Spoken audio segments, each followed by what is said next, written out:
11 janvier est le jour de l'évaluation. La force des personnes hautement qualifiées et engagées nées le 11 janvier est la capacité de mesurer et d'évaluer les personnes et les expériences de vie appropriées. Les autochtones du 11 janvier sont souvent fiers de leur approche objective.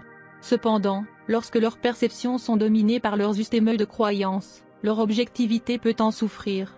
Les autochtones qui peuvent mettre de côté leurs croyances personnelles auront plus facilement accès à ce qu'ils voient autour d'eux. Une difficulté pour les autochtones du 11 janvier est qu'ils sont très moraux et rigides, et condamnent ce qui ne correspond pas à leurs croyances.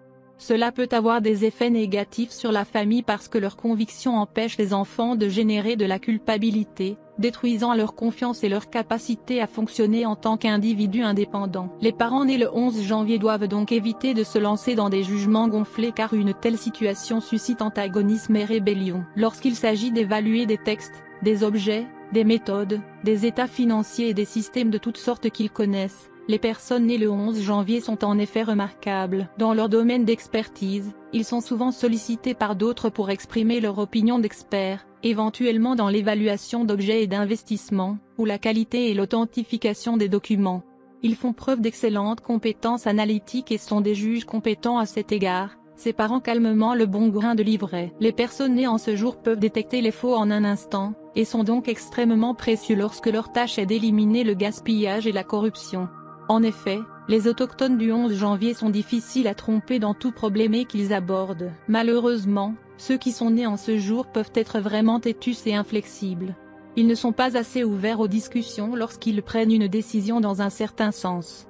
Ils peuvent parler avec le même degré de confiance et le même sentiment d'infaillibilité lorsqu'ils abordent des questions dont ils connaissent très peu ou même rien. Ils peuvent rendre les autres fous, souvent répéter quelque chose encore et encore avec beaucoup d'élan et de rester fermement sur leurs idées. L'envie de ceux qui sont nés le 11 janvier est de développer une plus grande flexibilité.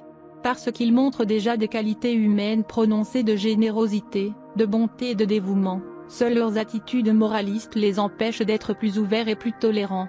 Des préjugés et des opinions extrêmement rigides peuvent nuire à ceux qui naissent aujourd'hui. Ils ont de la difficulté à comprendre les expériences de vie, à être des adeptes d'idées profondes et d'une vision claire.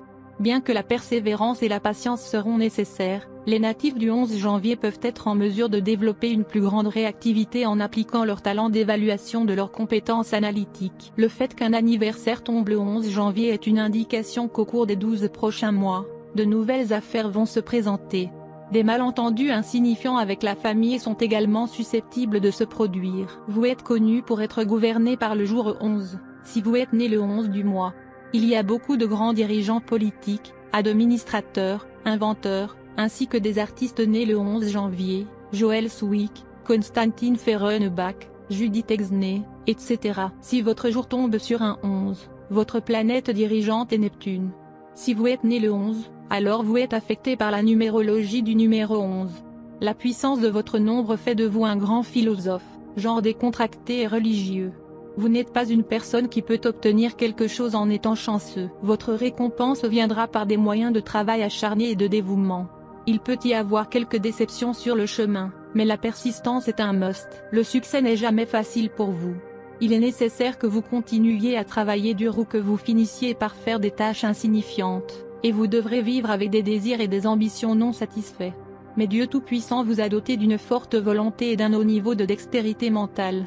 Vous aimez atteindre moins de sommets et vous êtes un bon disciple. Vous devez vous prémunir contre votre mauvaise humeur ou vous risquez de perdre votre amour et vos amis. Vous avez tendance à vivre seul et vous n'êtes pas très à l'aise dans les plaisirs matérialistes. Vous devez faire attention à votre vie conjugale, et vous devez investir du temps et de l'argent pour garder l'intérêt de votre conjoint. Vous trouvez votre cours à l'aise lorsque vous suivez des ambitions altruistes. Lorsque vous travaillez pour les autres, vous avez beaucoup plus de chances de réussir.